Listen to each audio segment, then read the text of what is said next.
Hey everyone, welcome back to BrowncoatNerd. Today we're going to be looking at another Smith & Wesson law enforcement trade-in. This time we're looking at the M&P full size. This is the earlier version, the Gen 1 or the 1.0 if you will. This is chambered in 9mm. It's a 17+1 striker fire polymer frame handgun. Smith & Wesson has been making these since 2005 for law enforcement departments, primarily for law enforcement departments. So it's very common to find old police trade-in Smiths, especially ones in 40. A lot of departments are switching back to 9mm. And then you're going to find a lot of these first gen ones as departments are upgrading to the newer 2.0. That being said, you will still find 2.0 M&Ps that are police trade-ins, though, on the market. Picked this one up from AIM Surplus February 1st of 2025. Filming this early March. Did check their website. They are still available. Now, the price I paid was $270. I did notice the price has gone up $10 to $280. The product number is the exact same, so it's not like it's a different batch. Not sure why the price went up, but it did go up. Only $10. What you get is just the gun and one mag. You don't get multiple mags. You don't get different back straps to get whatever was on there. And no original box. But still, overall, for the price, I feel okay with that. You can get the 40s for like $200 to $230. I almost did that, but I was really wanting this in 9mm. So I went ahead and waited around until I saw one pop up. It is worth pointing out, you'll see lots of videos on YouTube of people that have one of these that's in 40, and they'll just get the factory 9mm barrel and drop it in and run it. They don't seem to have any issues. I have seen them kind of talk about how there's a little more play in it, but it seems to function. I do believe there's also a company that makes a drop-in conversion, 9mm conversion barrel for the 40 Smith & Wesson slides. And I believe those don't have as much play in them. So you do have some options if you want to go that route. However, keep in mind, you're going to be spending money on that barrel compared to saving money on getting the 40. And maybe you just want the ability to switch out barrels and shoot both calibers, which I totally get. So just wanted to point that out. Overall condition of this is actually in pretty darn good shape. It did have a lot of like dry oil or grime on it. And originally, when I got this out, there was very noticeable wear marks on the corner of the front of the slide here. I just got a Birchwood KC barricade wipe. I didn't think it was going to do that much. Those typically work really well for like phosphate finishes because they can really soak in. This is kind of like a melanite type finish, and so I didn't think it was going to do too much. I was just wanting to clean off the grime, but this looks and cleaned up so freaking well. I can't believe it. And those marks that were pretty obvious. I mean, you can kind of see, got a glimmer of one right there. I think they were mostly just kind of scuff marks that came out. So pretty happy with that. We got a little bit of wear right there, which I'm actually only seeing on camera. Looking at it with my eye, that's really weird. I don't see anything there. But yeah, really good shape. I did get this. It was extremely dirty on the inside. Like, this thing has never been cleaned in its life. Had a ton of carbon buildup. I still kind of need to clean it out some more. So, overall, really happy, though, with the example I got. On top of that, the first night that I got it, just kind of wiped it down, cleaned it up, oiled it. It's getting later in the evening. I'm watching YouTube videos on it, and I notice this little booger came with night sights, which was totally not advertised on their listing at all. Their listing simply said it was a law enforcement trade-in. You get one mag. Didn't even have a listing for the grade of them, so I was really curious. And then I ended up getting night sights, which was really nice. Now, I do believe these were completely like caked with dirt, and so I had cleaned them off. Maybe they just didn't realize that at AIM because they were not glowing because they were covered with dirt. Now, this front one still does not glow. And I don't know if you can really see that at all. There's quite a bit of grime packed down in there. So I'm going to try to clean that out a little bit more.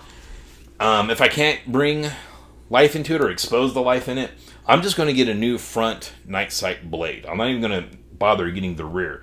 If I got a new rear one, I'm sure it might be a little bit brighter than what these currently are, but they're pretty darn bright. I think there's a lot of life left in them, so I was very happy to discover that. That was a nice little bonus.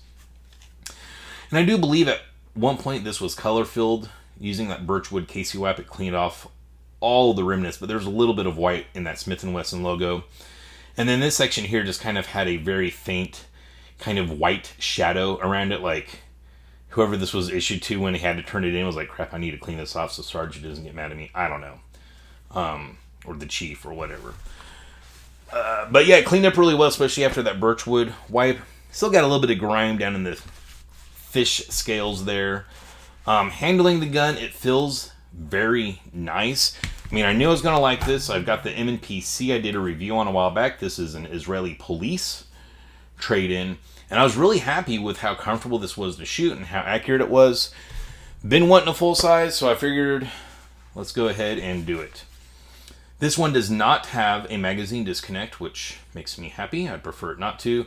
Also, it does not have the frame-mounted safety, which is the way I would prefer to go. Forgive me if I haven't shown you. We are empty.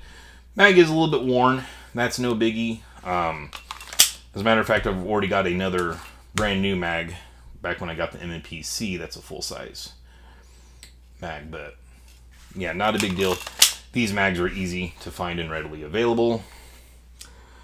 Another thing, I knew I wouldn't have an option on the back strap I got. I was hoping to get a medium size, which I lucked out on my M&PC with that. However, this guy, as you can see, we did get the large one because it has that beaver tail. Pretty darn wide, and I got little baby hands. This isn't horrible, but I know there's a slightly smaller back strap, and so I would be happier with that. So I went ahead and ordered one. Fortunately, AIM Surplus is selling a bunch of different, once again, used law enforcement back straps. This one feels pretty new. Got like a little bit of dirt on it right here. But I'm wondering if this was actually regularly used or if they just took it out of the box and were like, we'll sell these separately. So, I will say, with the medium back strap,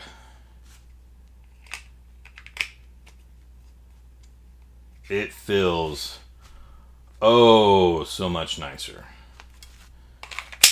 Yes, much more prefer that. You also guys know, or if you're a returning viewer, you know I am a big nerd.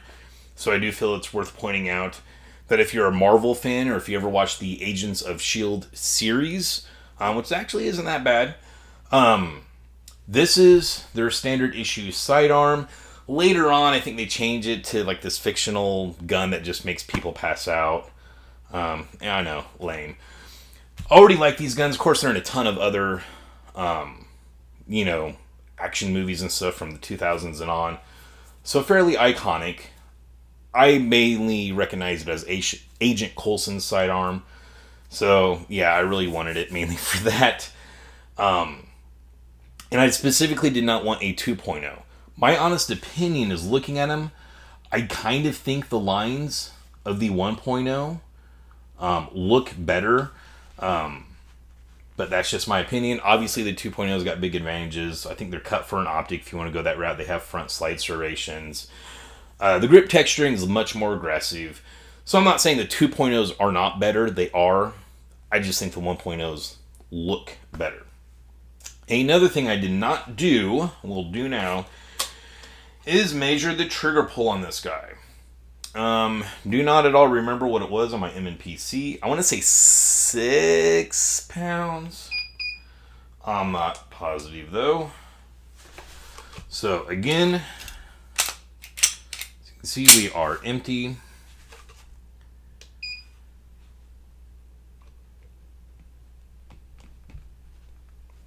Okay, I've got a really bad angle on it. Let's try that again. Nope. Let's try that one more time. There we go. I think I was riding the trigger too high that first time, at least. There's 5 pounds something.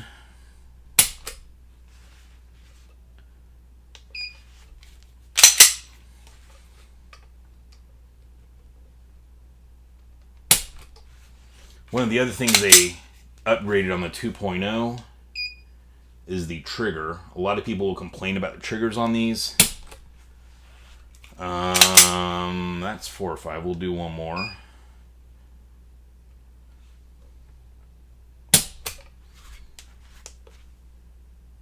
So we got an average of 5 pounds, 6.4 ounces. So if I remember correctly, I think that's pretty much what the C was weighing at. Although that one, well, they're both, I guess what I'm trying to get. These are both broken in triggers. So these are not new triggers. So this is probably as good as this trigger will ever feel. And we got like a couple of kind of almost ratcheting clicks there. I don't think they're annoying. I'll have to take this out to the range and see. But then you get a fairly defined wall. Just a little bit of creep there. Reset's not too bad.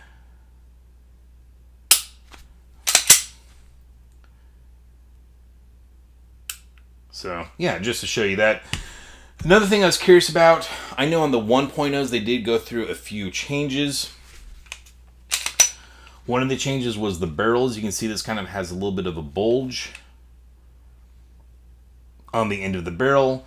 That will let you know it is a later barrel. I think there's also a little indentation dot on the bottom of the barrel. You can find some videos on that. Easiest way, I think, is just to look for that bulge.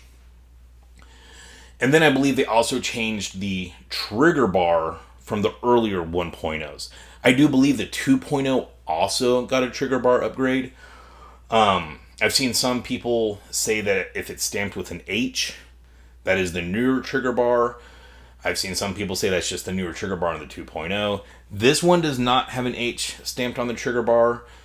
I believe it was... Oh, man, I can't remember who it was, but there was a video I came across, Mr. Guns and Gear, where he was showing the upgrades to the later 1.0, and he was showing his trigger bar, and it looked a little bit thicker, and he said that was the newer one. And it's kind of hard comparing it on video, especially at the angles and stuff. But the one in here did look maybe like it was a little bit thinner than the one that was on there. So I think this definitely at least has the newer 1.0 barrel. Do not think it has the newer 1.0 trigger bar. Once again, this way this trigger feels, it feels fine to me. I'm not going to bother putting any money into the trigger to change it out or to upgrade it. I'm perfectly fine with the way it is. So just wanted to get this video out there. I know I suck. I'm doing another review without shooting the gun first. I realized I had nothing coming out for tomorrow. So I was like, shit. Also, I wanted to review something while it was still in stock. So that's another thing I suck. I'm always like, hey, check out this gun that I got from Aim Surplus 4 months ago. They're currently sold out.